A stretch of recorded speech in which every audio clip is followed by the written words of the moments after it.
மகாராஷ்டிராவில் இதுவரை முதல்வர் வேட்பாளர் தேர்ந்தெடுக்கப்படாமல் பல குழப்பங்கள், பல சூழ்நிலைகள் அங்கு காணப்படுகின்றது. மகாராஷ்டிராவில் ஏக்நாத் ஷிண்டே வெளியேறினால் பட்னாவிஸ் மீது பலவேறு சமன்பாட்டில் அவர் முதல்வராக இருப்பாரா என்ற கேள்வி எழுகின்றது. இந்த மகாராஷ்டிரா மாநிலத்தில் யார் முதல்வர் என்ற போட்டியில் இரவு பகலாக விவாதங்கள் நடந்து வருது பாரதிய ஜனதாவுக்குள். முதல்வர் யார் என்ற சந்தேகம் நீடிப்ப நிலையில் வினோத் தாவ்டே அமித்ஷா சந்திப்புக்கு பிறகு தற்போது யாரை முதல்வராக ஏற்றுக்கொள்வார்கள் என்ற நிலை காணப்படுகின்றது.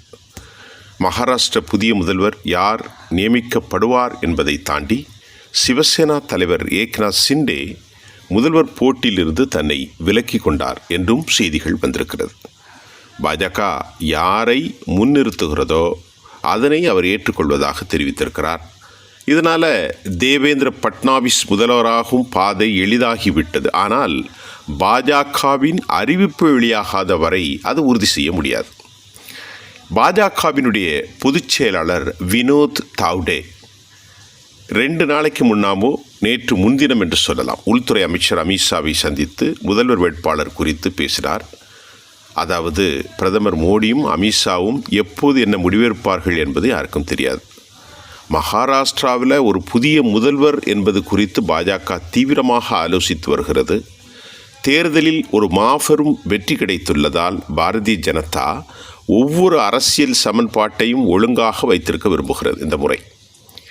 ஆனால் வினோத் தாவ்டே அமித்ஷா உயர்மட்ட தலைவர்களோடு ஷிண்டே, பட்னாவிஸ் மற்றும் அஜித் பவார் அவர்களை தனித்தனியாக சந்தித்து பேசிய போதும் மகாராஷ்டிரா அரசியல் நிலைப்பாடு குறித்து அமித்ஷாவிடம் தாவ்டே சில விஷயங்களை கூறியிருக்கார்.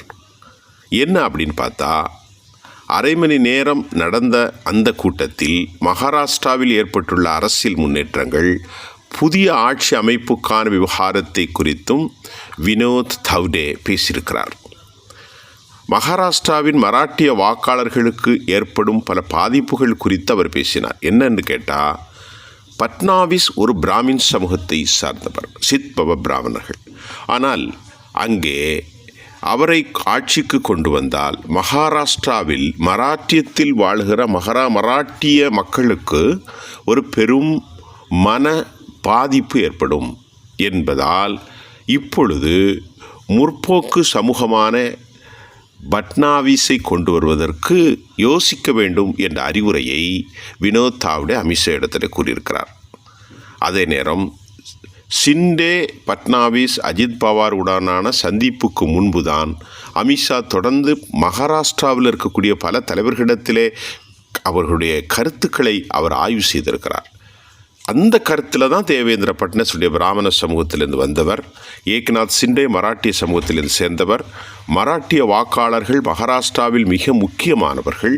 முதல்வர் பதவி குறித்து நான் பிரதமர் மோடி அமித்ஷாவை அழைத்து நீங்கள் எந்த முடிவு எடுத்தாலும் ஏற்றுக்கொள்வோம் என்று கூறியுள்ளேன்.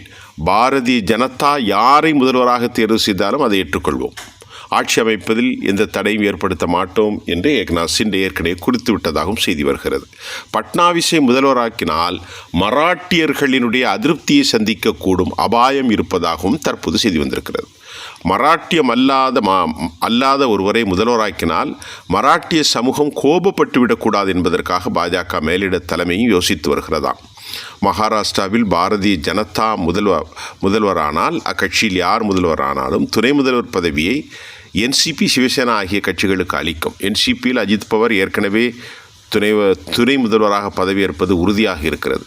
அதை போன்று ஏக்நாத் ஷிண்டேயும் அந்த பதவியை ஏற்பாரா என்ற கேள்வி தற்போது எழுந்திருக்கிறது. புதிய சமன்பாட்டை உருவாக்குவதில் பாஜக மும்முரமாக இருப்பதால் மராட்டி சமூகத்தை அல்லாத தேவேந்திர பட்னாவிஸை முதல்வராக்கினால் என்ன நடக்கும் என்பதை பாஜக தீவிரமாக பரிசோதிக்கிறது. வினோத் தாவ்டே மகாராஷ்டிராவிலிருந்து வந்த ஒரு ஓபிசி சமூகத்தை சார்ந்தவர். தாவ்டே பாஜகவினுடைய தேசிய பொதுச் செயலாளராகவும் பீகார் மாநிலத்தின் பொறுப்பாளராகவும் இருக்கிறார். பட்னாவிஸிற்கு முதல்வர் பதவிக்கு வழிவிட்டிருக்கலாம். ஆனால் வினோத் தாவ்டேவுடைய கருத்து மீண்டும் சஸ்பென்ஸை அதிகரித்திருப்பதாகவும் மகாராஷ்டிராவிலிருந்து செய்திகள் வெளியாகியிருக்கிறது. மகாராஷ்டிராவில் பாஜகவின் அரசியல் அடித்தளம் ஓபிசியினுடைய தாக்குதல் வாக்குகள் அடிப்படையில் பாஜக அரசியல் செய்கின்றது. மகாராஷ்டிராவில் பாஜக எந்த விதமான ரிஸ்க்கும் எடுக்க விரும்பவில்லை. 2024 லோக்சபா தேர்தலில் சீர்குலைந்த சாதி சமன்பாட்டை சட்டசபை தேர்தலில் பாஜக சரி செய்திருக்கிறது. இப்போது பாஜக எந்த ஆபத்தான ரிஸ்க் எடுக்கலை அப்படின்னு சொல்கிறாங்க. இப்படி இருக்கின்ற போது மகாராஷ்டிரா முதல்வர் பதவிக்கு தேவேந்திர பட்னாவிஸ் பெயரை பாஜக நம்பிக்கை தெரிவிக்குமா அல்லது புதிய முகத்தை அவர்கள் கொண்டு வரப்போகிறார்களா என்பது இன்னும் முடிவாகவில்லை.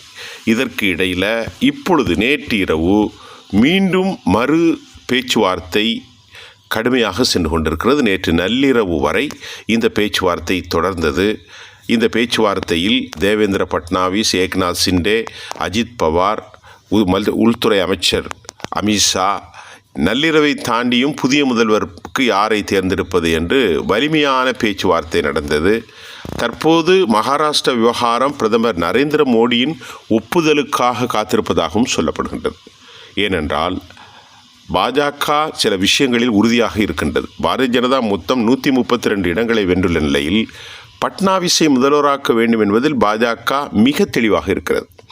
பட்னாவிஸ் கூறுகையில் அவர் என்ன சொல்கிறார், தேவேந்திர பட்னாவிஸ்னா, மகாராஷ்டிரா முதல்வர் பதவியை தேர்வு செய்வதில் நான் ஒருபோதும் தடையாக இருக்க மாட்டேன், இதை நான் பிரதமர் மோடியிடையே சொல்லிட்டேன் அப்படின்ட்டு அவர் சொல்கிறார்.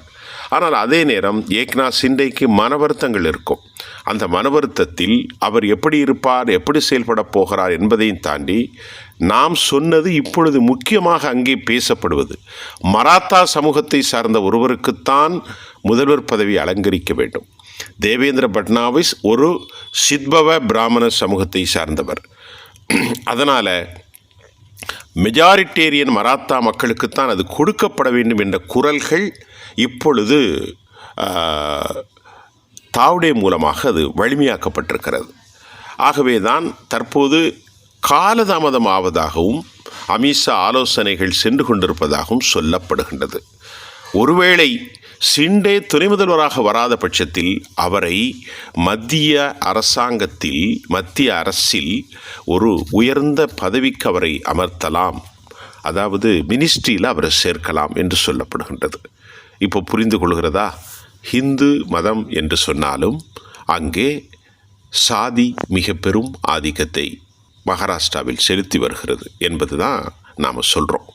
அப்போ வலிமை வாய்ந்த சக்திகளாக இருந்தாலும் அங்கே சாதியின் மூலமாக கிடைக்கும் தகவல்கள் ஏக்நாத் சிண்டே நிச்சயமாக அவர் முதல்வராக இல்லை, அது உறுதியாகிவிட்டது. அவர் ஒப்புதல் சொல்லிவிட்டார்.